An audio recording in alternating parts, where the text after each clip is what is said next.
Sebelum masuk ke pembahasan alur ceritanya, Mimin ingatkan bahwa video ini mengandung spoiler. Jadi pastikan kalian sudah mengikuti dan menonton episode sebelumnya.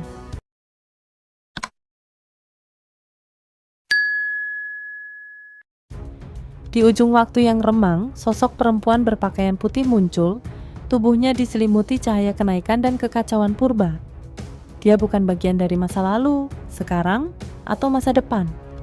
Dia hanya berdiri di sungai waktu, tenang, dan menggetarkan. Sementara itu, dari kejauhan, makhluk raksasa yang bisa menggerakkan matahari dan bintang-bintang tertawa keras. Tawa itu mengguncang langit, membuat bintang runtuh dan lubang hitam bermunculan. Langit nyaris terbelah. Shihao terperanjat.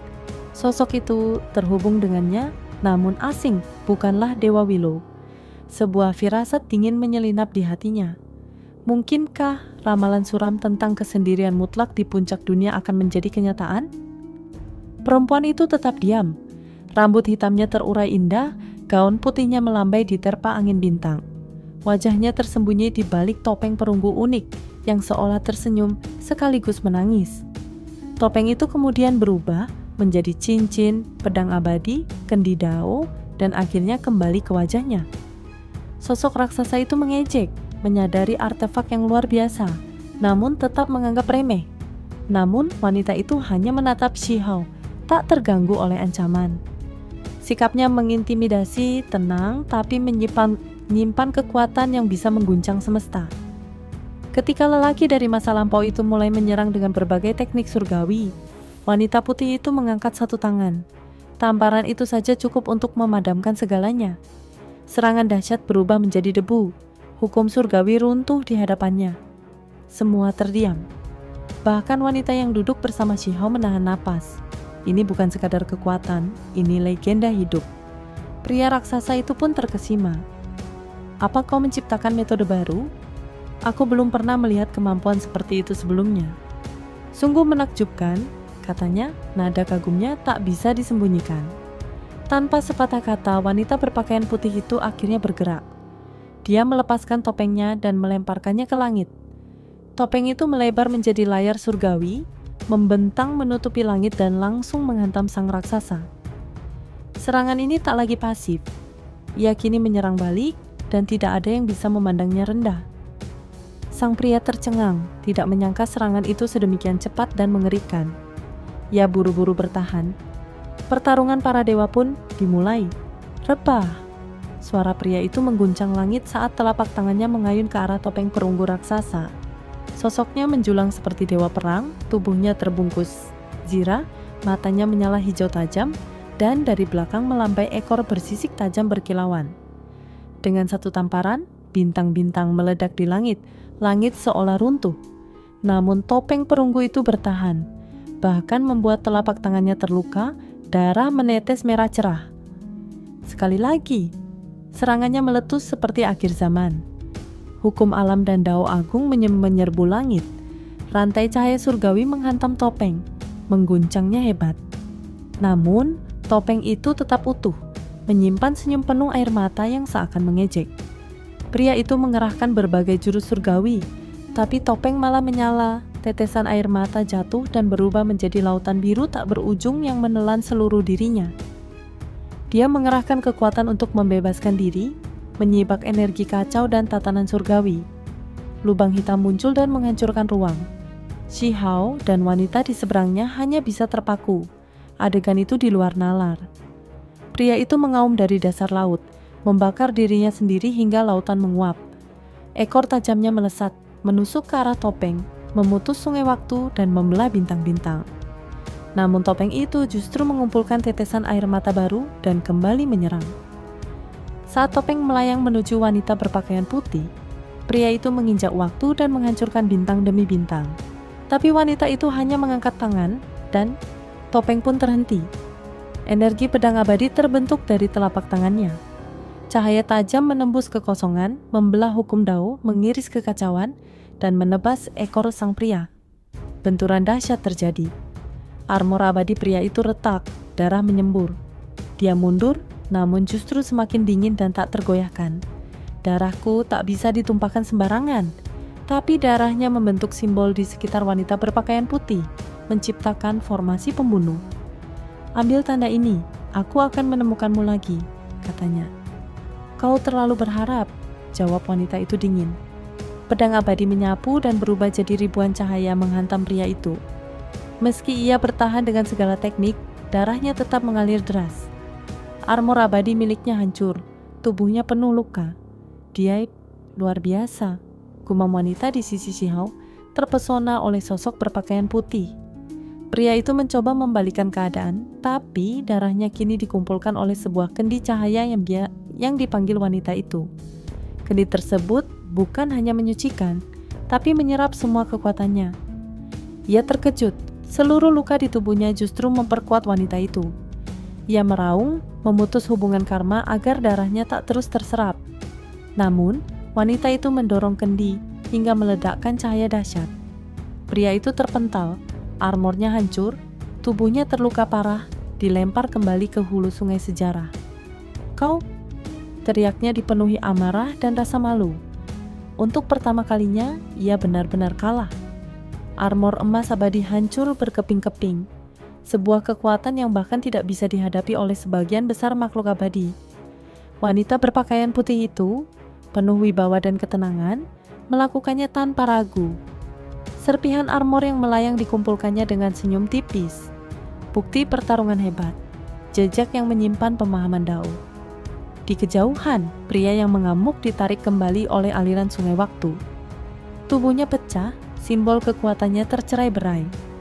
Ia berusaha bertahan, memanggil teknik surgawi, tapi sia-sia. Picer Dao wanita itu menyedot darah esensinya, meledakannya hingga hancur total. Dia benar-benar dikalahkan? Shihao nyaris tak percaya. Sosok luar biasa dari masa lalu, yang mampu melintasi waktu demi membunuhnya, kini roboh dalam kekalahan yang memilukan. Tubuh itu hanya manifestasi, bukan yang asli, jelas wanita itu. Tubuh sejatinya tertinggal masa lalu. Jika dia datang sepenuhnya, konsekuensinya terlalu besar. Namun kekalahan ini tetap berat. Bahkan tubuh utamanya mungkin tak luput dari kehancuran. Shihao merasakan hawa dingin menjalari tulangnya. Memainkan waktu adalah perjudian dengan nyawa. Tiba-tiba, kuil kuno muncul di hulu sungai waktu. Lelaki yang barusan dikalahkan duduk di sana, mata dingin bersinar tajam. Sutra kuno mengalun dari mulutnya, memanggil kekuatan besar. Bintang-bintang berputar di sekelilingnya, menjadikannya pusat semesta. Wanita berpakaian putih pun bersiap menyerang lagi. Tapi saat dia mengangkat kendi sucinya, tubuhnya menggigil. Shihao juga merasakannya. Jiwanya seperti tertahan, tubuhnya kaku oleh ketakutan. Kabut hitam turun dari langit. Sosok raksasa muncul, menjulang menembus langit. Bahkan pria di kuil itu tampak kecil di hadapannya. Tekanan dahsyat menyelimuti semuanya. Wanita itu, yang sebelumnya tenang, kini menunjukkan keseriusan mutlak. "Aku melihat sisi lain, masa depan yang begitu getir dan berdarah," ucapnya lirih. Bayangan kedua mulai terbentuk, dan sosok pertama mulai bergerak, berniat menyerbu.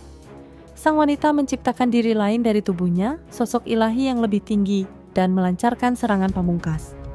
Sungai waktu bergejolak, bintang-bintang sejarah runtuh, segalanya menjadi kacau. Saat semuanya reda, kuil dan bayangan menghilang. Tapi wanita itu terluka, darah segar membasahi jubah putihnya. "Apa yang terjadi?" tanya Shihao, bingung. "Dia mengganggu masa lalu, memutus sungai waktu, menghalau kegelapan," jawabnya. Tindakan itu membuat mereka tak bisa lagi turun ke dunia ini. Namun ia tahu harga yang harus dibayar sangat tinggi, mungkin lebih besar dari yang terlihat. Titik-titik cahaya memisahkan Shihao dari karma, menjaganya tetap bersih. Wanita itu menatapnya dengan lembut. "Perjalananmu lebih berat dari siapapun, sendirian menghadapi zaman yang tak berujung." Rambut panjangnya terurai, pakaian putih ternoda darah, tapi ia tetap tampak seperti dewi dari dunia lain. Aura perangnya lenyap, digantikan kelembutan dan kesunyian.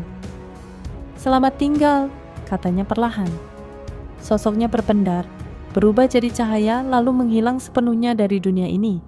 Shihao menatap derasnya sungai waktu, menyaksikan sosok-sosok jenius dari berbagai era berlalu begitu saja. Mereka hanya bayangan yang tersapu sejarah. Namun, pertarungan abadi antara dua sosok luar biasa telah menembus batas ruang dan waktu, pertempuran yang tak gentar terhadap usia. Ia yakin wanita berbaju putih itu masih hidup di masa depan.